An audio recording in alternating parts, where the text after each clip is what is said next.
welcome to Dancing with Myself. Humanities DC is a Humanities Council of Washington, DC. We fund and sponsor programs and individuals, community experts, scholars, and organizations that want to use the humanities to tell stories of and about Washington, D.C. And they can take any type of format, a format like this, conversation, festival, documentary, film. It's limited only by the creativity of those that propose programs to us.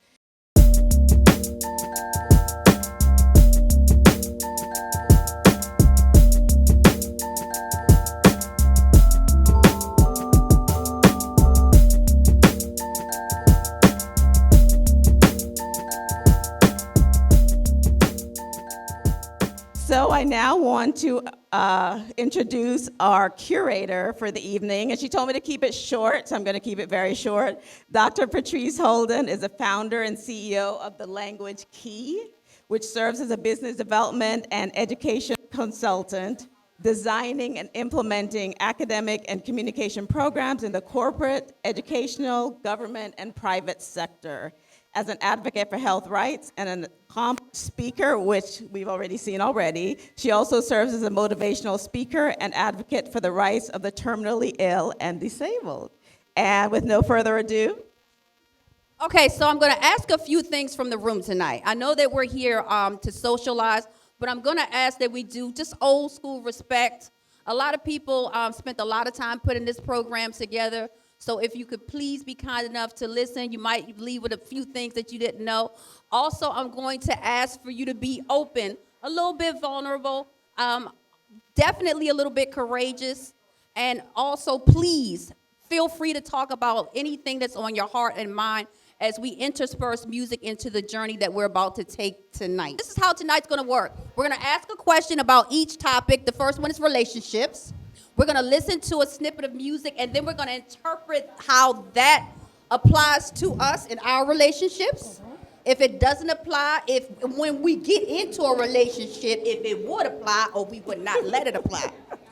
And then we're going to go to the panel, and then we're going to take it to you so that we can, again, collectively learn, what we need to be doing to be getting that relationship thing going on. That's right, and get it right, not toxic. That's correct. Okay, so Dion, would you be kind enough to play our first music snippet, please?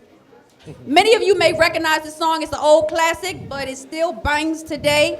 And so the question that we will ask after this song ends is, how has music played a pivotal role in your relationships?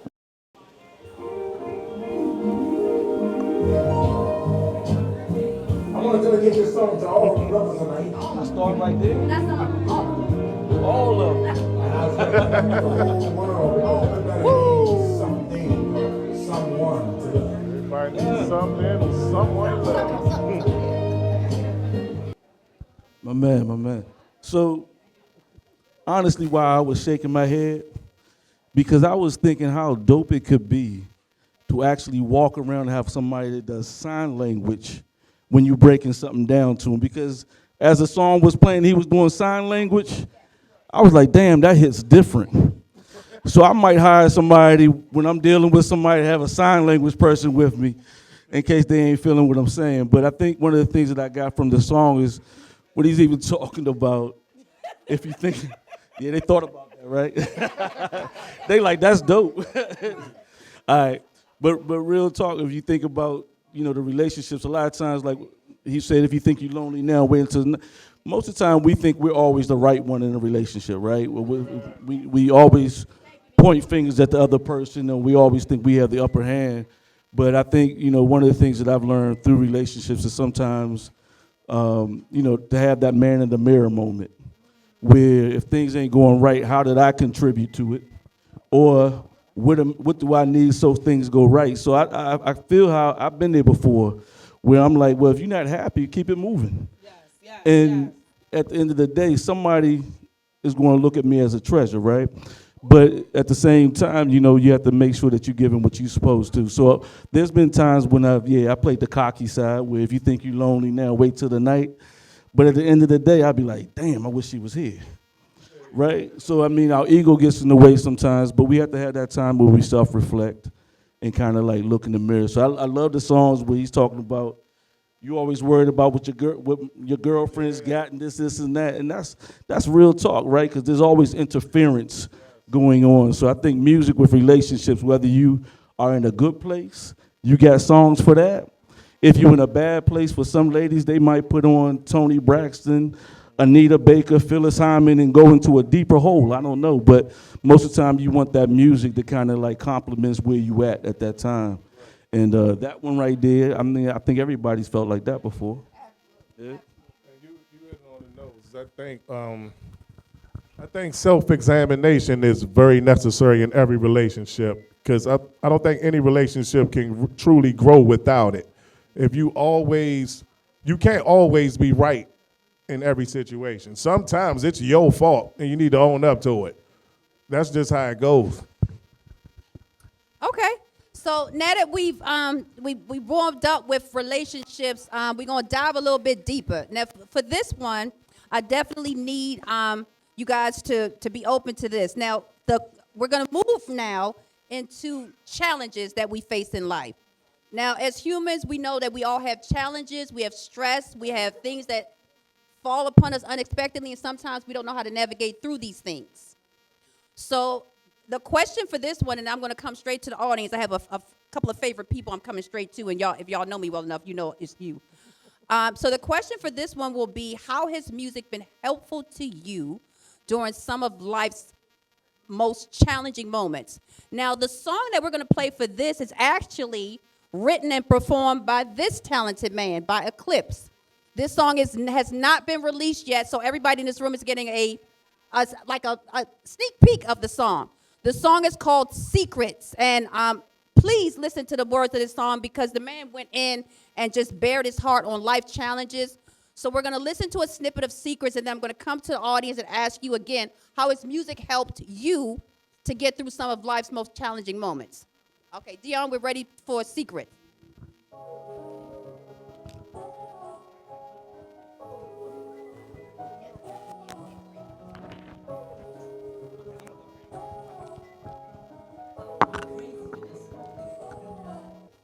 All right, now, first of all, can we please just give it up for Eclipse for that song, Secrets? Nice. Oh, thank you. Okay, girl. Okay, so again, how has music helped you in some of life's most challenging moments? All right, y'all. I'm coming around. Be all in your business, so be ready to share it. Okay. And I hope y'all was listening to the song. If not, guess what? I'm going to have jokes on you. Kareem. I know I'm coming around to you. Yes, I already know you don't have the answer. That's why I'm coming around. Excuse me, y'all. If I trip, go ahead and laugh, but only for 2 seconds and be done with it, okay?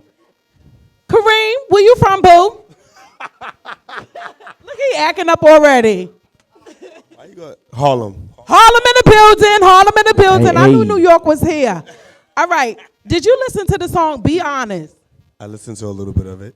A little bit? Well, what, did you go to the bathroom? Oh, whatever. Okay. The question was, how has Music helped you music during helped you overcome life obstacles and challenges and stress. and stress and anxiety? Music always have a tendency to always take you back to a time. So if you listen to a specific song, that can take you back to a happy moment if you're feeling bad. So that's usually what I do. You know what I mean? So especially coming from New York, raised in the 90s, so you put any Biggie, you know, Tupac on, I'm in a good place. Put some DMX on, I'm in a good place. Okay. I think that's fair. My question to you, the second part of it is, what about when you're in a happy mood and you really want to celebrate overcoming whatever it is that you just overcame? Because I think the song says something about getting over it and basically winning at the end. Then I'm just going to the club and hoping the DJ take me to a different place at that point. Hello, let me see you pump them things, shake them up and do-do bread. I want to rock. I want to.